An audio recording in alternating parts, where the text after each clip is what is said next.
Hello everyone. इस video के अंदर हम डिस्कस करने वाले हैं अपनी 7 मार्च की शिफ्ट। 7 मार्च का जो मैथ सेक्शन है उसको हम डिस्कस करेंगे। ठीक है, इससे पहले 2, 3 और 6 के पेपर है वो मैं डिस्कस कर चुका हूँ। 7 तारीख की हम इसमें करेंगे और शिफ्ट में 30 क्वेश्चन है, टोटल 120 क्वेश्चन है।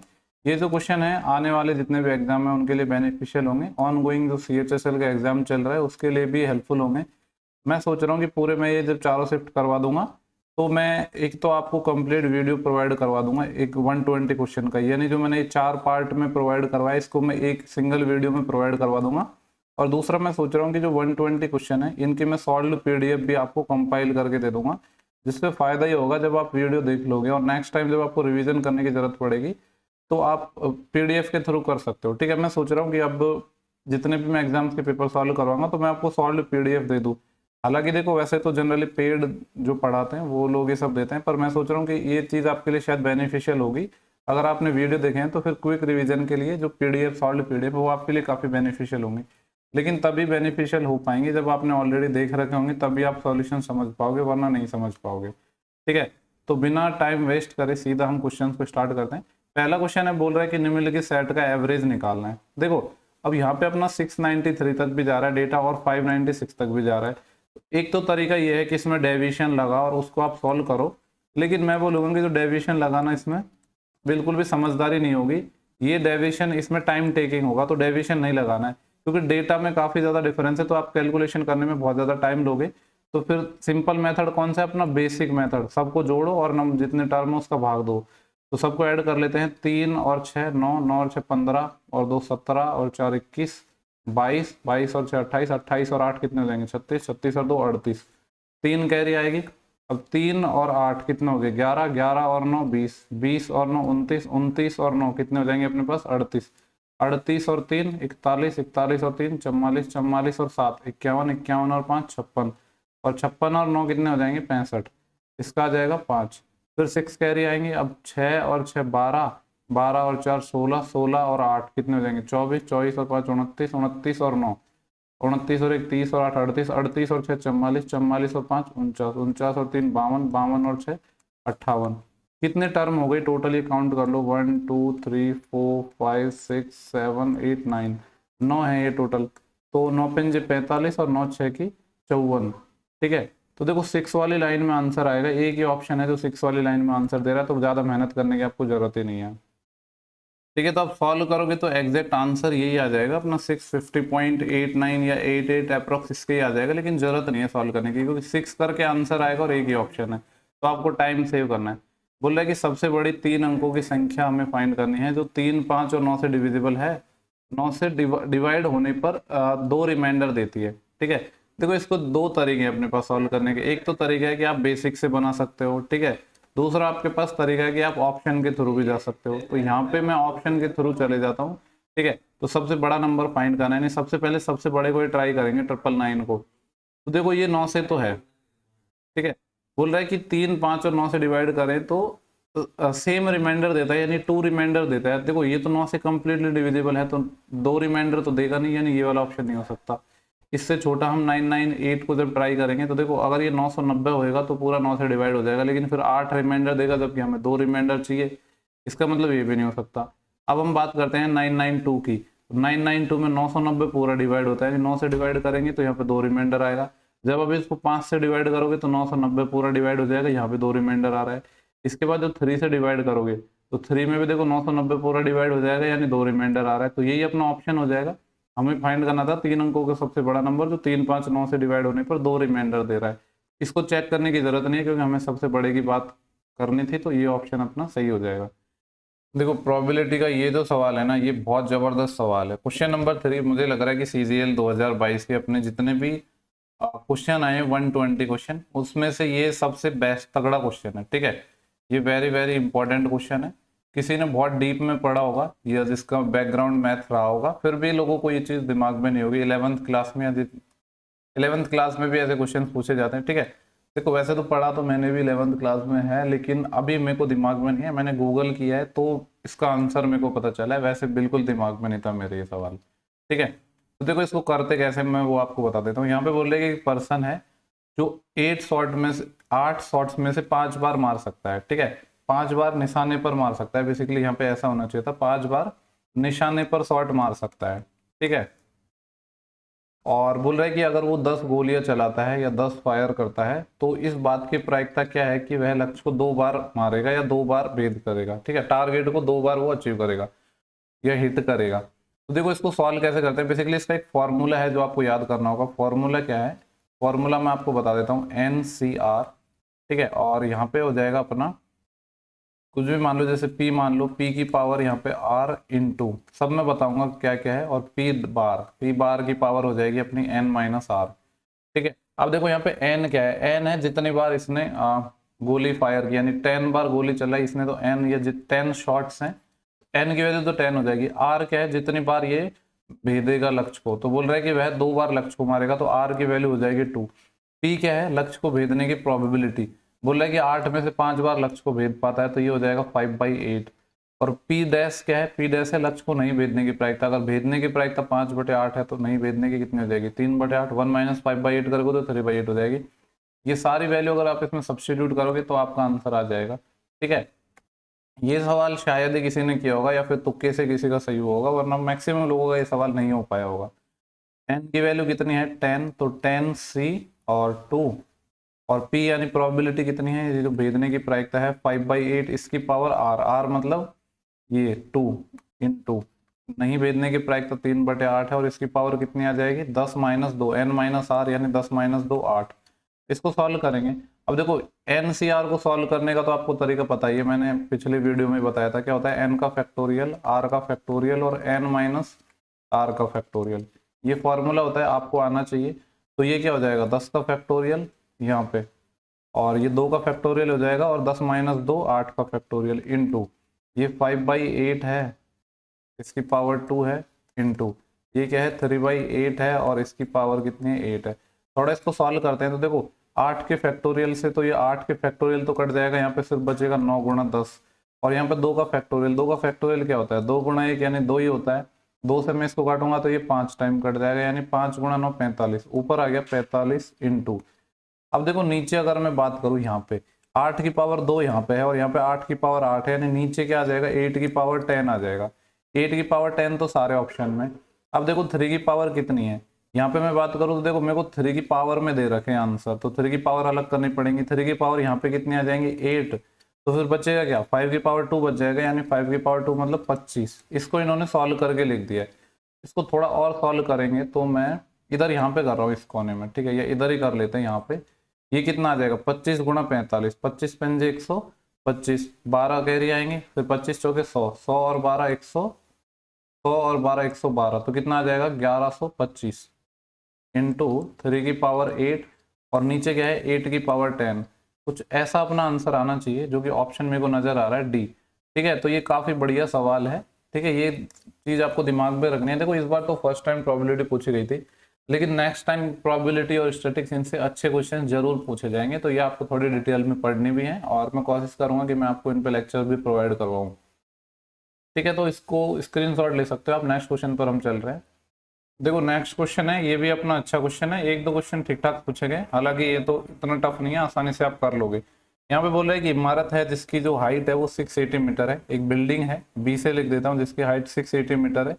यहाँ से एक टावर के शीर्ष का जो उन्नयन कोण है वो कितना है, 45 डिग्री है। देखो टावर बड़ा होगा तभी तो टावर के शीर्ष का उन्नयन कोण दे रखा है, क्योंकि एंगल ऑफ एलिवेशन कब बनता है, जब नीचे से ऊपर देखते हैं, वरना एंगल ऑफ डिप्रेशन बनता है अवनमन कोण। तो ये 45 डिग्री है, और बोल रहे हैं इमारत के पैर से उसी टावर के शीर्ष का उन्नयन कोण, ठीक है, and angle of elevation of top of same tower from the foot of the same building is 60 degree. ये बिल्डिंग से इसके टावर्स का ये जो एंगल है, ठीक है, थोड़ा ठीक से बनाता हूँ यहाँ पे मैं, ये वाला एंगल थोड़ा ठीक से नहीं बना है, ये वाला एंगल हमें 60 डिग्री गिवन है। पूछ रहा है कि टावर की ऊंचाई बतानी है, यानी ये वाली लेंथ बतानी है, तो इसको सॉल्व कर लेते हैं। देखो यहाँ पे मैं कलर बदल लेता हूँ, जिससे थोड़ी आपको प्रॉब्लम नहीं होगी समझने में। 45 डिग्री है तो ये 1 हो जाएगा, ये 1 हो जाएगा, ठीक है। 60 के केस में क्या होता है, पूरा ये √3 हो जाएगा, ये 1 हो जाएगा। अब देखो ये 1 यूनिट है, ये 1 यूनिट है, तो कुछ भी बैलेंस करने की जरूरत नहीं है, सेम चीज हो जाएगी।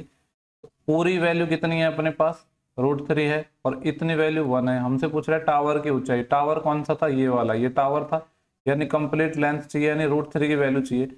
अब देखो पूरा तो √3 है और इतनी यूनिट वन है यहाँ से यहाँ तक की, तो मैं अगर आपसे पूछूं कि ये वाली दूरी कितनी होगी यहाँ से लेकर यहाँ तक की, पूरा √3 था, ये 1 था, तो ये √3 - 1 यूनिट होगा, होगा कि नहीं होगा। और इसकी वैल्यू क्वेश्चन में कितनी है, ये वाली वैल्यू हमें 680 गिवन थी, यानी इसकी वैल्यू 680 है। पूछ रहा है टावर की ऊंचाई बतानी है, यानी कंप्लीट वैल्यू चाहिए हमें, तो √3 की वैल्यू चाहिए, तो एक की वैल्यू निकालेंगे तो 680 अपॉन √3 - 1, और हमें वैल्यू किसकी चाहिए, √3 की चाहिए। इसका रेशियलाइजेशन करेंगे तो क्या करेंगे, √3 + 1 से गुणा कर देंगे और √3 + 1 से ही हम भाग दे देंगे। इसको फर्दर आगे सॉल्व कर रहा हूँ मैं इधर। देखो ये तो 680 है ऊपर तो, और ये है √3, और ये आ जाएगा √3 + 1। नीचे देखो यहाँ पे a + b a - b आएगा, तो a² - b², तो a का स्क्वायर करेंगे तो 3, 3 - 1 2, यहाँ पे 2 आ जाएगा, तो 2 से इसको जब हम काटेंगे तो कितना आ जाएगा, 2 × 3 = 6, 2 × 4 = 8, 340 आएगा। ठीक है, तो देखो 340 वाला ऑप्शन आएगा, ये दो तो अपने हट गए। अब 340 तो आएगा, और ये जो √3 इसको मैं अंदर मल्टीप्लाई कर दूंगा, तो ये कितना हो जाएगा, √3 × √3 कितना हो जाएगा, 3, प्लस ये √3 1 से मल्टीप्लाई होगा तो √3, यानी जो आंसर है वो कुछ इस तरीका से आएगा, 340 × 3 + √3, 340 और प्लस वाला, यानी ऑप्शन पहला है इस सवाल का सही आंसर हो जाएगा। आई होप ये सवाल आपको एकदम क्रिस्टल क्लियर हो गया होगा। नेक्स्ट सवाल पर हम चलते हैं। देखो नेक्स्ट अपना क्वेश्चन है, क्वेश्चन नंबर 5 है। यहाँ पे बोल रहे हैं कि the median of A set of 11 distinct observation is 73.2। 11 distinct अपने पास ऑब्जर्वेशन है जिनकी जो माध्यिका है वो क्या है, मीडियन है, वो 73.2 है। देखो मीडियन क्या होती है, मीडियन होती है डेटा को पहले आप असेंडिंग ऑर्डर में लिखोगे, आरोही क्रम में लिखोगे, ठीक है, देन उसके बाद अपना जो मिड टर्म होती है उसी को हम मीडियन बोलते हैं। अब देखो टोटल अपने पास 11 टर्म है, तो मिड टर्म कौन सी होगी, 5 टर्म तो अपने इधर आ जाएंगी, 5 टर्म इधर आ जाएंगी, तो ये जो 6th टर्म है, ये जो 6th टर्म है ये अपनी क्या होगी, मीडियन होगी, क्योंकि मीडियन क्या होता है, डेटा को असेंडिंग ऑर्डर में लिखने के बाद जो मिड टर्म होती है वो, तो यहाँ पे ये हो जाएगा 73.2, ये अपनी मिड टर्म हो गई। अब हमसे बोला है if each of the largest 5 observation of the set is increased by 3, बोल रहे हैं कि जो लास्ट के 5 ऑब्जर्वेशन है, ठीक है, लास्ट के 5 की बात कर रहा है, यही बोला है ना, इफ द, हाँ देखो लास्ट के 5 हो जाएंगे क्योंकि लार्जेस्ट की बात कर रहा है, जब इसको हमने असेंडिंग ऑर्डर में लिखा है तो लास्ट के 5 ही होंगे, इनमें हम +3 की वृद्धि कर रहे हैं, तो उस पर मीडियन पे कुछ फर्क पड़ेगा या नहीं ये देखते हैं हम। देखो 5 तक तो ये सारी चीजें सेम थी, छठे में हमने कोई चेंज नहीं किया, बाकी 5 में किया है। अब देखो मिड टर्म तो अभी भी 6th आएगी, चेंज तो हमने बाद वाले में किया है ना, यानी यहाँ तक तो कुछ चेंज नहीं किया, इसका मतलब है मीडियन जो 6th टर्म है अभी भी वो 6th टर्म रहेगी, उसमें कोई चेंज नहीं हुआ है, तो जो मूल सेट के समान ही रह जाएगी, median remains the same as the original set. ठीक है, तो जो ओरिजिनल सेट है उसके सेम ही अपनी मीडियन हो जाएगी। अच्छा लॉजिकल सवाल था। नेक्स्ट क्वेश्चन पर हम चलते हैं। नेक्स्ट अपना क्वेश्चन है, यहाँ पे बोला है कि एक ट्रेपेजियम है, समलम चतुर्भुज है ABCD, जिसमें AB और DC हैं एक दूसरे के पैरेलल हैं। ठीक है, तो हम यहाँ पे डायग्राम बना लेते हैं पहले। ट्रेपेजियम क्या होता है, अपना इस तरीके से जो शेप होती है उसको ट्रेपेजियम बोलते हैं। यहाँ पे अपना है ABCD ट्रेपेजियम है, जिसमें बोला है AB और DC ये वाली साइड है एक दूसरे के पैरेलल हैं, और जिनके बीच की जो डिस्टेंस है यानी परपेंडिकुलर डिस्टेंस है वो 8 है। ठीक है, जिसको हम हाइट कह सकते हैं। बोल रहा है कि इसके अलावा AD और BC की वैल्यू 10 है। AD देखो, AD ये वाली लेंथ है, इसकी वैल्यू 10 है, और BC कौन सी है, ये वाली लेंथ, इसकी वैल्यू भी 10 है, हाइट भी सेम रहेगी, ये 8। तो हमसे और बोला है कि AB की वैल्यू 15 है, यानी यहाँ से यहाँ तक की जो डिस्टेंस है ये 15 है। तो पूछ रहा है कि जो ट्रेपेजियम है, समलम चतुर्भुज है, उसकी परिधि निकालनी है, पेरीमीटर निकालना है। ठीक है, अब एक बात बताओ, अगर आपका ये 15 है तो मैं ये कह सकता हूँ कि ये वाला यहाँ से यहाँ तक भी 15 होगा, होगा कि नहीं होगा। और देखो ये राइट एंगल ट्राइंगल है, 10 8, तो ये कितना आ जाएगा 6, क्योंकि आपको पता है ये क्या है, 100 - 64 करेंगे 36, तो 6, ये वाली साइड 6 आ जाएगी, सिमिलरली ये 6 आ जाएगी। हमसे पूछा है पेरीमीटर, पेरीमीटर क्या हो जाएगा, सारी साइड्स का सम। तो देखो ये वाली साइड तो कितनी हो जाएगी, 15 तो इतनी हो गई, और 6 और 6 12, और तो मैं कह सकता हूँ जो CD की लेंथ है वो तो हो गई अपनी कितनी 27, और देखो 10 ये है और 10 ये है, इसमें 20 और ऐड हो जाएगा। पेरीमीटर निकाल रहा हूँ मैं डायरेक्ट। ठीक है, तो ये वाली 10, ये वाली 10, और फिर ऊपर वाली ये 15 और, तो ये कितना हो जाएगा 27 और 20 47, 47 और 5 52, और 10 62, 62 अपना आंसर हो जाएगा, जो कि ऑप्शन नंबर C है। नेक्स्ट सवाल को देखते हैं। यहाँ पे बोला है कि एक प्रिज्म है और एक पिरामिड है जिनके आधार और ऊंचाई सेम है। ठीक है, प्रिज्म की बात कर रहा है और पिरामिड की बात कर रहा है। बोल रहा है कि दोनों के जो बेस हैं, प्रिज्म और पिरामिड, दोनों के जो हाइट है और जो बेस हैं वो क्या है, सेम है। तो देखो हाइट और बेस सेम है, तो बोला कि प्रिज्म और पिरामिड के वॉल्यूम का रेशियो बताना है। आपको पता है जो प्रिज्म का वॉल्यूम होता है वो क्या होता है, एरिया ऑफ बेस, ठीक है, area of base into height.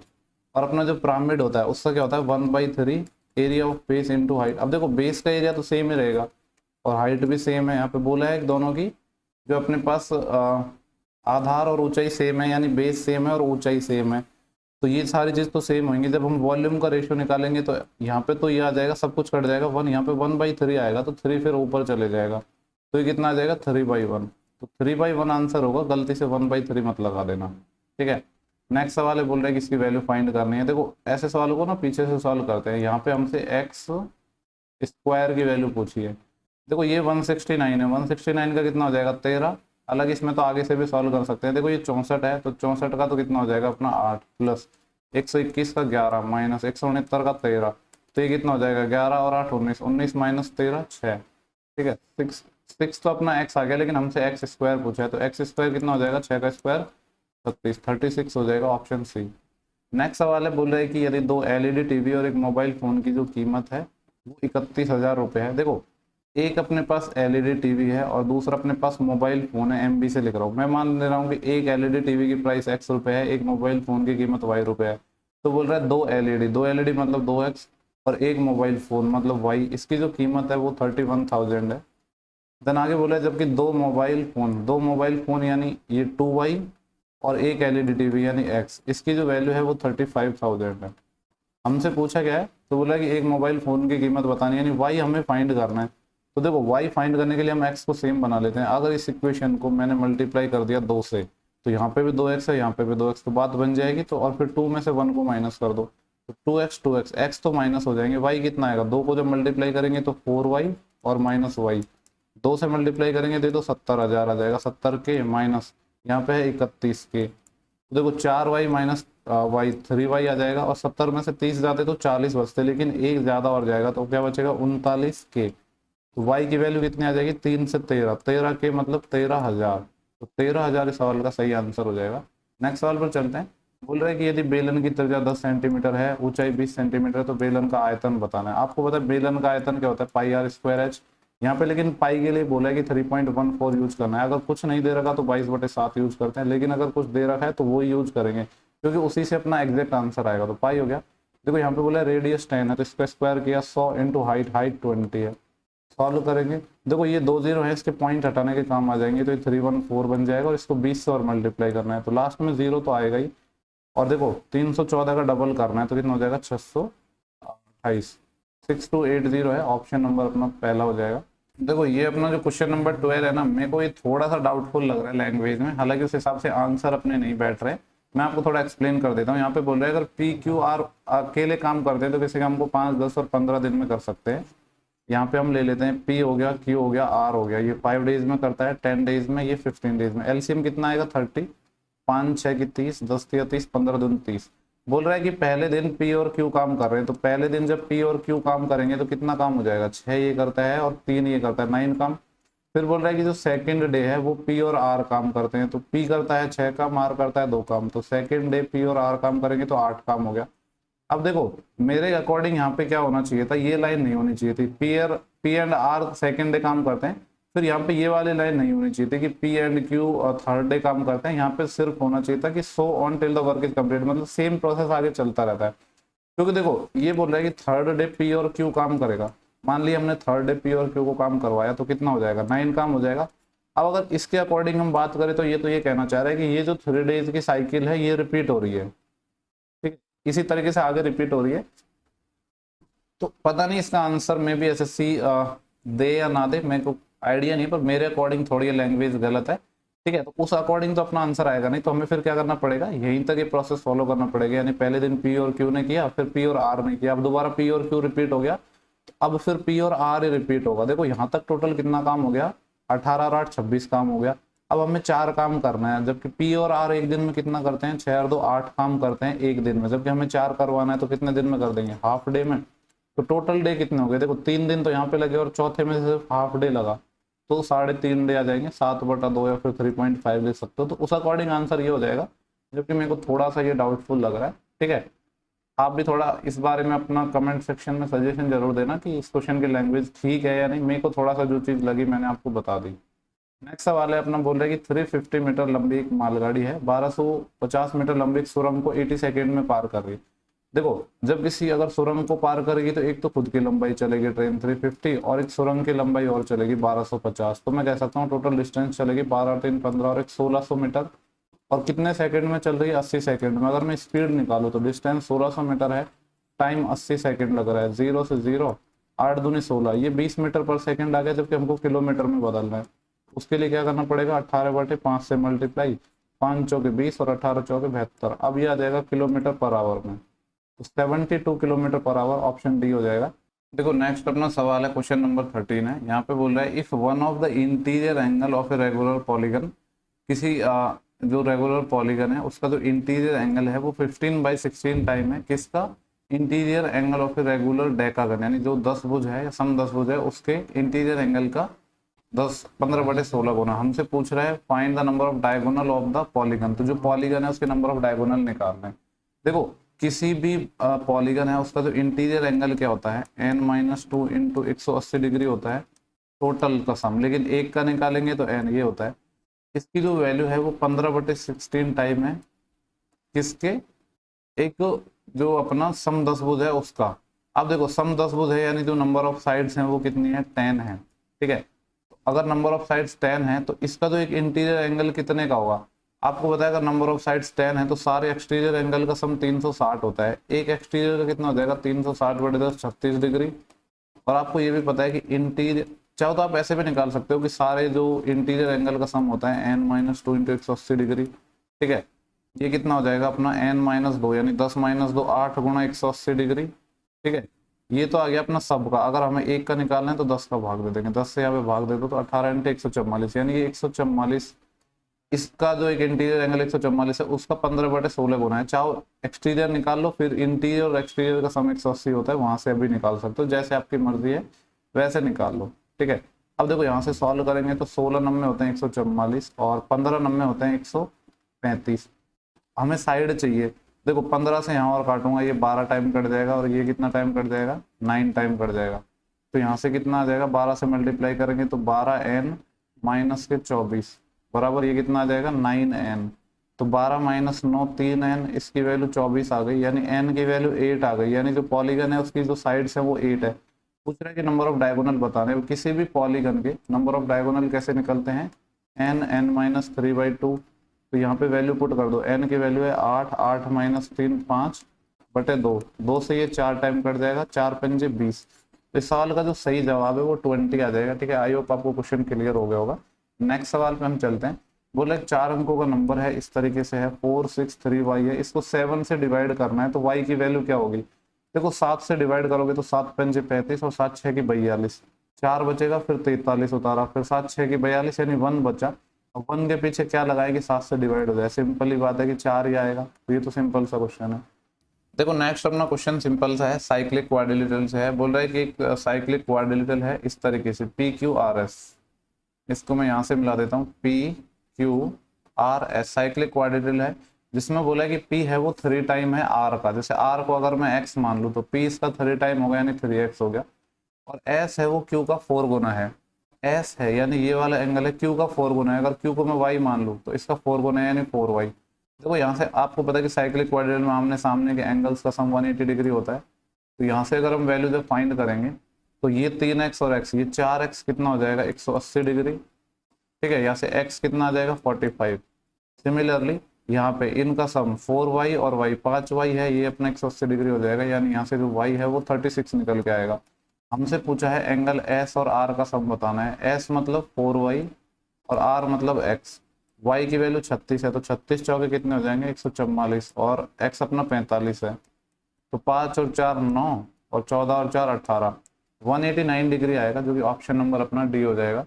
Next सवाल पे देखते हैं। क्वेश्चन नंबर 10 है, बोल रहा है कि पर डे 10 घंटे काम करते हुए 6 पुरुष एक निश्चित काम को, एक निश्चित दीवार का निर्माण करते हैं, ठीक है। बोल रहा है कि प्रतिदिन कितने घंटे या मिनट कार्य करके 12 पुरुष सेम दीवार को बना सकते हैं। तो सिंपली देखो यहाँ पे अपना लग जाएगा कि 10 घंटे पर डे काम कर रहे हैं और 6 मैन काम कर रहे हैं, एक दीवार को बना रहे हैं। बोले कि अगर 12 पुरुष काम कर रहे हैं तो कितना टाइम लगेगा? टी मान देता हूँ, 6 दूनी 12 और 2 से कट जाएगा 5, तो कितना आ जाएगा? 5 आवर ही आ जाएगा अपना। ठीक है, तो 5 आवर आ जाएगा यहाँ पे सिंपली। नेक्स्ट सवाल पर चलते हैं। क्वेश्चन नंबर है अपना 18, बोल रहा है कि दिए गए डेटा का बहुलक निकालना है। बहुलक मतलब मोड निकालना है। अब आपको पता है मोड क्या होता है, जो भी डाटा होता है उसमें जो चीज सबसे ज्यादा टाइम रिपीट होती है उसी को मोड कहते हैं। ऑप्शन से बनाएंगे, देखते हैं 7 कितने टाइम रिपीट हो रहा है, 1 2 3 4 5, ये 5 टाइम रिपीट हो रहा है। 6 देखते हैं कितने टाइम रिपीट हो रहा है, 6 तो एक तो यहाँ नजर आ रहा है, सिर्फ 6 एक बार नजर आ रहा है, तो ये आंसर नहीं हो सकता। 5 को देखते हैं तो 1 2, जबकि 7 5 बार था, ये भी नहीं हो सकता। 3 देखते हैं, 3 यहाँ पे, एक तो यहाँ पे, 3 भी सिर्फ एक बार आ रहा है, जो अपना मोड है वो क्या हो जाएगा, 7 हो जाएगा। सिंपल क्वेश्चन था। बोले कि 2 की पावर x, यहाँ पे लिख देता हूँ मैं, 2 की पावर x प्लस 3 की पावर y है, इसकी वैल्यू 17 है। और यहाँ पे है 2 की पावर x प्लस 2 प्लस 3 की पावर y प्लस 1 है, इसकी वैल्यू 5 है। देन हमसे पूछा है कि ये कौन सी वैल्यू सेटिस्फाई करेंगे। देखो दो तरीके के इसके ऑप्शन है, या तो आप इसको वर्बली बना लो, ठीक है, या फिर एक आप काम कर सकते हो, यहाँ पे आप बाई ऑप्शन बनाओ तो ज्यादा बढ़िया रहेगा, आपको ज्यादा मेहनत करने की जरूरत नहीं पड़ेगी। बाई ऑप्शन बनाते हैं। x की वैल्यू अगर मैंने 1 ली तो 2 की पावर 1 2, y की वैल्यू 3 ली तो 3 की पावर 3 कितना आ जाएगा, 27, जबकि सम 17 ही है, यानी पहला ऑप्शन बाहर। x की वैल्यू अगर 3 ली तो 2 की पावर 3 8, y की वैल्यू 3 ली तो ये 27, 8 प्लस 27 ज्यादा चले जाएगा, तो ये भी नहीं हो सकता।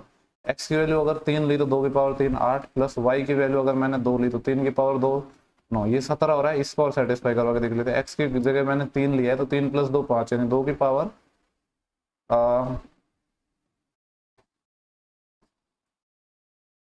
देखो इसमें थोड़ा सा करेक्शन है इस सवाल में, यहाँ पे प्लस नहीं हो सकता, ये माइनस होएगा, ठीक है, ये वाला सिंबल है ये अपना माइनस होगा, क्योंकि वरना 5 कैसे आएगा, फिर ये माइनस होगा यहाँ पे।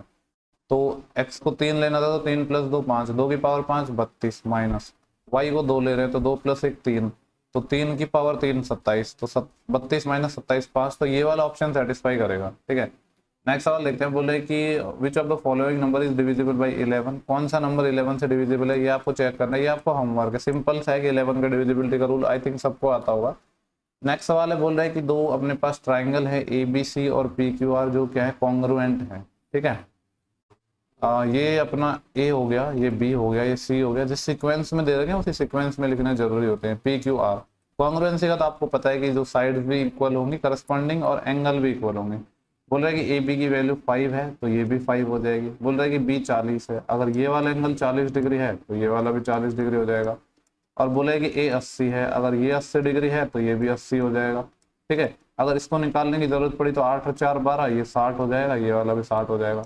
पूछ रहा है निम्नलिखित में से कौन सा विकल्प ट्रू है, ये हमें फाइंड करना है। तो देख लेते हैं, ऑप्शन की हेल्प लेनी पड़ेगी। बोल रहा है PQ 5 है, बिल्कुल PQ 5 है, और बोल रहा है कि R 60 है, R 60 है, पहला ही सही है, बाकी को चेक करने की जरूरत नहीं है, क्योंकि हमसे पूछा है कौन सा ट्रू है, पहला ही ट्रू मिल गया तो बाकी को चेक करने की जरूरत नहीं है। चाहो तो कर सकते हो, देखो QR 5 है, नहीं QR तो हमें पता ही नहीं है कितनी है, तो ये वाला ऑप्शन गलत। आगे बोल रहा है QR 5, ये भी गलत। बोल रहा है PQ 5, बिल्कुल PQ 5 है, और बोल रहा है P 60, P तो कितना है 80 है, 60 थोड़ी ना, तो ये गलत। वैसे तो हमें पहले ही आंसर मिल गया था, और बाकी के ऑप्शन भी वेरीफाई कर सकते हो। बोला है 60 रुपए पर केजी किलो के कितने ग्राम चावल को 42 रुपए पर किलो के देखो एक तो 60 रुपए पर केजी किलो चावल है, इसको 42 रुपए पर केजी के 24 किलो चावल के साथ मिलाएं, ठीक है, ताकि जो मिश्रण है उसको 56 रुपए पर किलो पर बेचने पर 12% का लाभ हो सके। देखो जब भी हम एलिगेशन लगाते हैं ना, ये चीज आपको पता है, एलिगेशन लगता है सेम टाइप की चीजों में, ऐसा नहीं है कि यहाँ पे आप डायरेक्ट 56 रख दोगे, ऐसा नहीं है। एलिगेशन लगता है सेम टाइप की थिंग्स में। यहाँ पे CP बात कर रहा था, CP बात कर रहा था, तो यहाँ पे भी CP निकालनी पड़ेगी। जब मैं इसको 56 रुपए में बेच रहा हूँ तो 12% का प्रॉफिट है। 12% होता कितना है, 4% 1/25 होता है, 12% होता है 3/25, 25 पे 3 का लाभ, यानी 28 यूनिट। ये SP है, 28 यूनिट की वैल्यू 56 है, 1 यूनिट की वैल्यू 2 है, तो 25 यूनिट की वैल्यू 50, यानी ये 50 रुपए पर किलो में बेचा है, ठीक है। सॉल्व कर लेते हैं। 60 माइनस 50 10, और 50 माइनस के 42 8।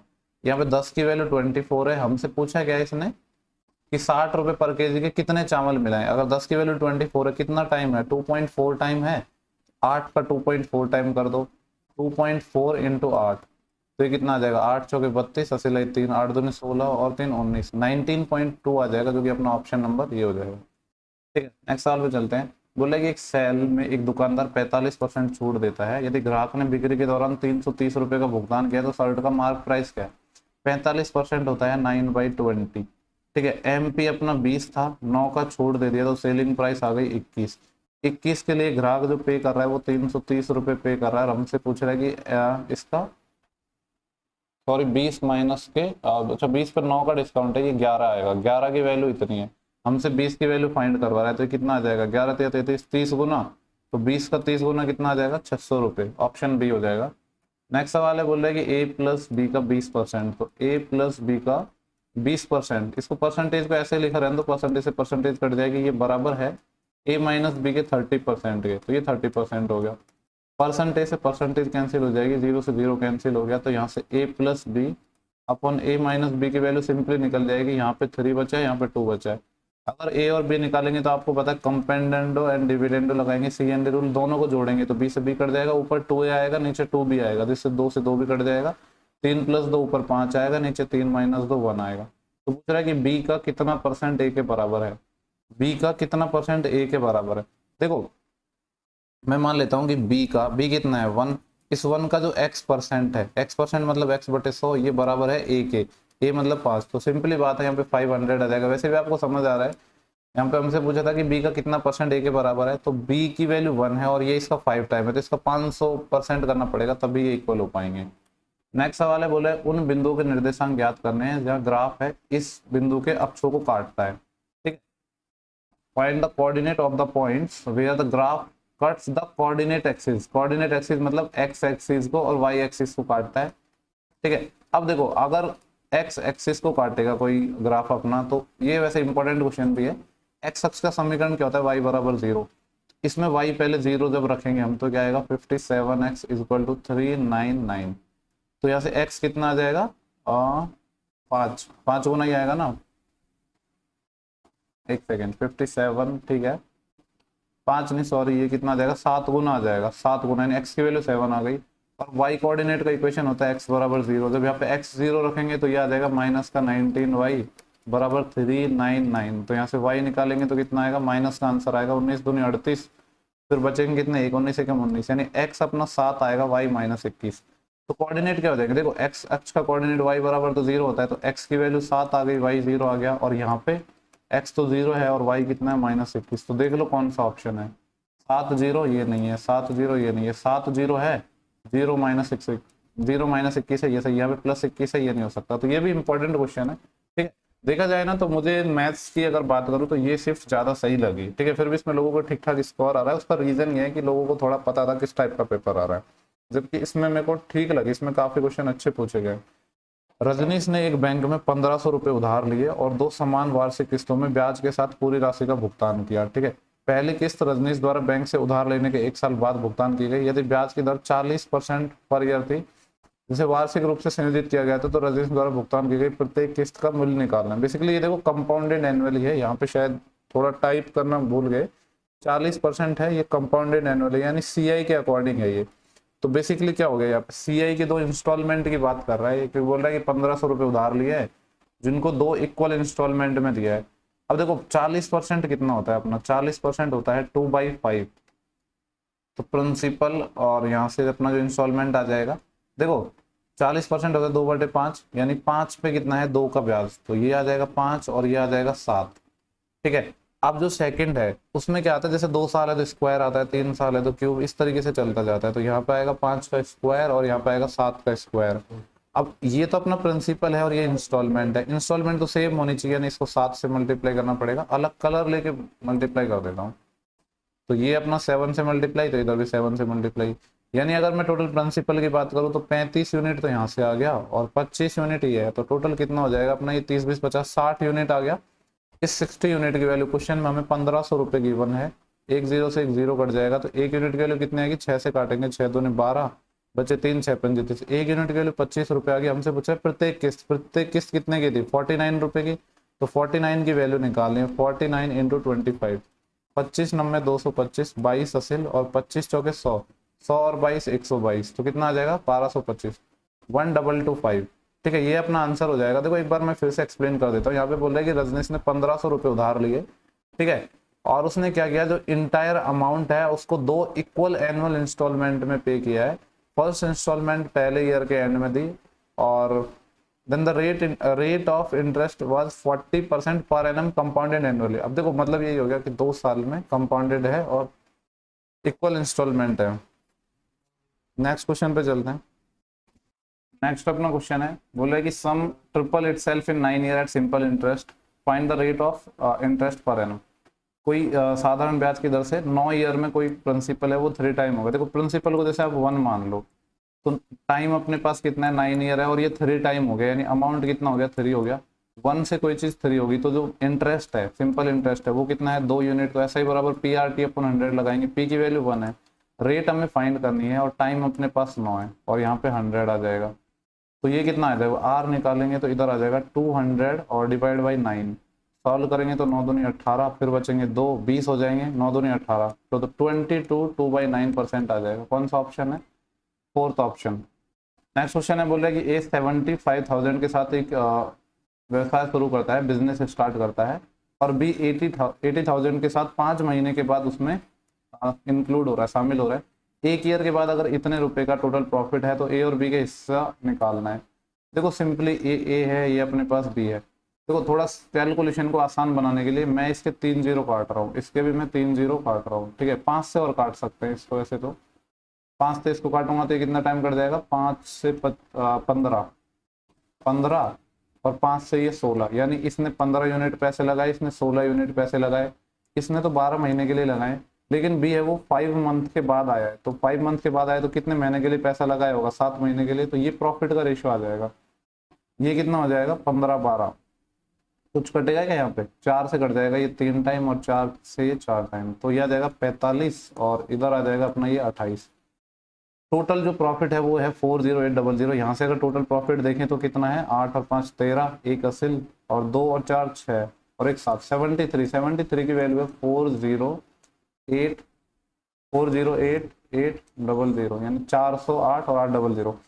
सॉल्व करेंगे 73 से काटेंगे तो देखो तो ये कितने टाइम जाएगा, 7 पंजे 35 और 7 6 की 42, 6 टाइम ज़्यादा हो जाएगा, 5 टाइम ही जा पाएगा। 73 गुना 5 कितना होता है, 5 3 15 से लाइक 5 7 35 और 36, 365 बचेगा कितना, 35 यहाँ से और 8 यहाँ से, 43 बचा। फिर अब हम क्या उतारेंगे 8, अब भाग देंगे तो देखो कितने टाइम चले जाएगा, ये 5 टाइम गया था, अभी 6 टाइम चले जाएगा। 73 गुना 6 कितना होता है, 36 18, 1 और 6 7 42 और 43, पूरा गया ये 6 टाइम, और 00 आ जाएंगे, यानी 1 यूनिट की वैल्यू 5600 है। तो उनके जो मतलब शेयर हैं वो हमें फाइंड करने हैं, ठीक है। तो यहाँ पे कर लेते हैं, जो ए है उसका शेयर कितना है 45 इंटू 5600, ये आ जाएगा। देखो 2 जीरो तो लास्ट में आएंगी, 45 से मैं डायरेक्ट मल्टीप्लाई कर रहा हूँ इसको 56 को, तो 40 6 की तो 240 हो जाते हैं, और 5 6 की 30 और, यानी 240 और 30 270, 27 कैरी आएंगे, और 45 पंजे कितने होंगे, 40 पंजे 200 और 5 5 25, 225 और 27 और, तो हो जाएंगे 252, 25200। देखो एक ऑप्शन है सिर्फ यहाँ पे, तो दूसरे को चेक करने की जरूरत नहीं है, यही अपना आंसर हो जाएगा। क्योंकि देखो दूसरे को फाइंड करने की जरूरत नहीं है ना, जब पहला ऑप्शन मैच हो गया तो फिर दूसरे को क्यों चेक करेंगे, क्योंकि ए और बी का ही सीक्वेंस है, और ए और बी में पहले अपने ये आ गया, तो सेकंड को चेक करने में हम टाइम वेस्ट नहीं करेंगे। देखो नेक्स्ट अपना जो 29 है, ट्रिग्नोमेट्री का सवाल है। इसको सॉल्व करने के अपने पास 2 तरीके हैं, एक तो बेसिक तरीका है, ठीक है, एक आप वैल्यू पुटिंग से भी कर सकते हो। बेसिक तरीका आप ट्राई कर लेना, इसमें मैं आपको वैल्यू पुटिंग बता रहा हूँ। देखो वैल्यू पुटिंग करना है तो मैं 45 पुट कर देता हूँ, क्योंकि साइन भी है, कॉस भी है, सेक भी है, कोसेक भी है, तो 45 सही रहेगा। तो देखो 45 पे साइन और कोसेक, ये वाले टर्म और कॉस और सेक ये सेम होते हैं, क्योंकि 45 पे साइन थीटा, कोसेक थीटा और cos theta plus sec theta ये सेम होंगी।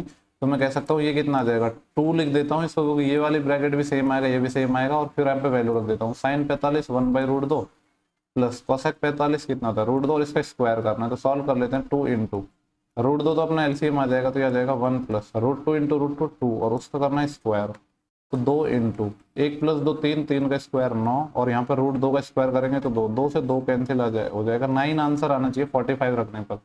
देखो यहाँ पे अगर मैं रखूंगा तो 7 ही आएगा, ये नहीं हो सकता। यहाँ पे अगर मैंने रखा तो ये तो कट जाएगा, 45 पे 7 आएगा, ये नहीं हो सकता। यहाँ पे रखा तो 1 और 1 2 और 7 9, ये हो जाएगा। ये वाला भी नहीं होगा क्योंकि ये भी कट जाएगा, 5 आएगा, ये भी नहीं हो सकता। तो ऑप्शन अपना सी हो जाएगा, ठीक है। अपना लास्ट सवाल है सिंप्लीफिकेशन का। देखो यहाँ पे 0.7 का क्यूब लिखा है, मैं क्या कर रहा हूँ, ए को मैं 0.7 मान रहा हूँ, तो ये हो गया ए क्यूब माइन प्लस बी को मैं क्या मान रहा हूँ 0.3 मान रहा हूँ, तो ये है बी क्यूब डिवाइड, यहाँ पे क्या है ए स्क्वायर है माइनस ये है ए बी, और ये क्या है बी स्क्वायर। आपको पता है a cube plus b cube के फैक्टर क्या होता है, a plus b into a square minus a b plus b square, होता है कि नहीं। और नीचे भी अपनी यही वाली टर्म है a square minus a b plus b square. तो इससे होगा क्या, ये वाली टर्म तो पूरी कैंसिल हो जाएगी, सिर्फ ए प्लस बी आएगा। और ए प्लस बी कितना आ जाएगा 0.7 और 0.3 का सम कितना आ जाएगा 1। तो 1 इसका आंसर आ जाएगा। और ये पूरे सवाल हो चुके हैं। टोटल जो 120 क्वेश्चंस है उनका मैंने आपको सॉल्यूशन प्रोवाइड करवा दिया। इसका जो सॉल्व पीडीएफ है वो भी मैं आपको टेलीग्राम चैनल पर डाल दूंगा, सॉल्व पीडीएफ भी, ठीक है। बाद में जो कोई एक रीजन के लिए आपके लिए काफ़ी ज़्यादा हेल्पफुल होगी वो। और पीडीएफ आपको तभी समझ आएगी जब आपने पूरा क्वेश्चन देखे होंगे, क्योंकि हो सकता है कि डायरेक्ट आपको समझ नहीं आए, लेकिन जब आप वीडियो देख लोगे तो फिर उनको रिवाइज करना ज़्यादा आसान रहेगा, ठीक है। बाकी अपनी जो सीरीज चली थी HCM वाली वो हम करेंगे, और जो भी एग्जाम से जिनके हम पेपर डिस्कस कर रहे थे उनके कंटिन्यू वीडियो आएंगे अब, ठीक है, डेली। चलो इस वीडियो में इतना ही था। बाकी रीजनिंग का सॉल्यूशन भी मैं आपको करवाने वाला हूँ, 1-2 दिन से वीडियो आने लग जाएगी।